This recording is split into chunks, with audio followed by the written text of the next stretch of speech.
目前第14号台风灿树正在影响东南部海面以及巴士海峡，它的暴风圈也即将影响到东南端陆地。预估周六、周日2天是最接近我们的时候。随着它的北上，我们发布海上、陆上警报的区域持续扩大。在今天早上8点的时候，第14号台风灿树已经来到鹅銮鼻南东方大约210公里的海面上，预估往北的方向从我们东方近海北上。目前我们发布海上警报区域已经扩大到巴士海峡以及台湾附近所有的海面。陆上警报区域则是花东地区以及南投云林以南的地区。我们预估这样的情况之下，其实目前台风它还是个强烈台风，但是从昨天夜里、今天清晨到现在，强度一直在减弱。预估台风在北上的过程中，强度还会再减弱一些。但是纵使减弱，提醒大家，它在经过我们东边海面的时候，仍然是一个比较强的中度台风影响我们。而且灿树台风风雨的结构非常扎实，所以台风中心所经过的地方要特别留意，尤其像绿岛、兰屿地区的朋友要特别小心。也预估绿岛、兰屿在中午过后，渐渐的风雨就会越来越大。至于在海面上的观测，其实在我们南边的海面、东边海面和北边的海面都已经观测到长浪的现象。预估今天、明天2天，在基隆北海岸地区、东半部沿海地区，包括绿岛、兰屿，然后还有中南部的沿海地区以及澎湖、金门、马祖沿海都会出现长浪的情况。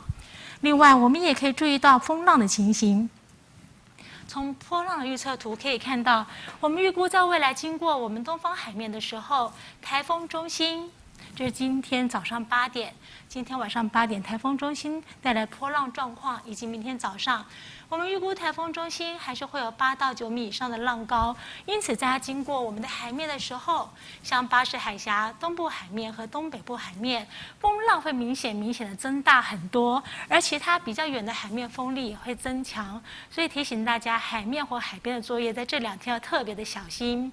另外，在台风的环流影响之下，东南部地区、恒春半岛，还有桃园、大台北地区以及马祖、金门地区会出现强阵风，提醒在这边的朋友外出要特别的小心。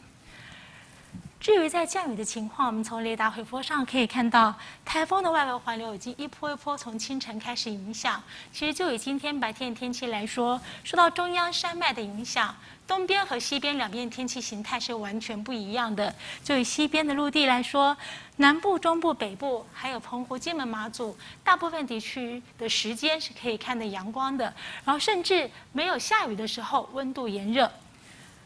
我们预估在今天中午10分前后，金门还有桃竹2地方，这3个地方都会出现36度或是更高的气温。另外，其他西半部的地方，其实在不下雨的时候一样是闷热的，所以提醒在这的朋友，今天要适时补充水分。另外，在天气方面，我们刚刚提过，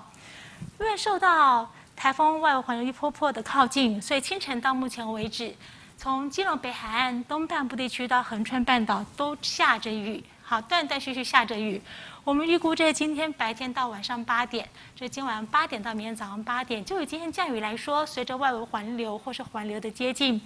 基隆北海岸地区、东半部地区、恒春半岛越晚雨会越大，而且会出现局部性的大雨或豪雨，甚至今天深夜到明天清晨，这些雨会越过山脉，会往我们西半部的陆地移动。至于明天星期天早上8点到晚上8点所的降雨分布，以及明天晚上8点到星期一早上8点的降雨分布，我们可以看到台风影响我们带来的明显降雨，从今天晚上下半天以后，一直到星期天，甚至星期一的清晨，就是雨势集中的时候。就明天来说，如果以目前路径来预估，各地都会下阵雨或雷雨，其中在中部以北地区、东北部地区、东部地区和其他山区会有局部性的大雨或豪雨。那以目前的路径预估，还是要提醒大家，明天在北部、东北部和东部地区会有豪雨以上等级的降雨。但是就这样的情况之下，我们来看一下前世预报。我们说今天、明天2天台风最接近我们，我们也预估这2天台风会从东方海面北上。但是目前灿树台风所处的环境是在太平洋高压的边缘，所以太平洋高压强弱的些微变化，或是台风经过东方海面北上受到地形的影响，这些综合作用可能让台风北上的时候，它的路径对我们陆地来说，可能稍微靠近一点，或稍微东退一点点。那如果台风它真正的受大气影响，让台风实际未来路径是比较往东边偏移一些，也就是离开陆地多一些，那么风和雨的状况会和我们目前预估的再缓和一些，也就是说对我们的威胁会比较减轻。但是到底会不会有这样的路径出现，其实气象局一直持续密切注意。那在这个阶段，我们还是要提醒大家，其实台风正在接近，今天、明天2天最为的靠近，尤其这台风结构扎实，它的环流。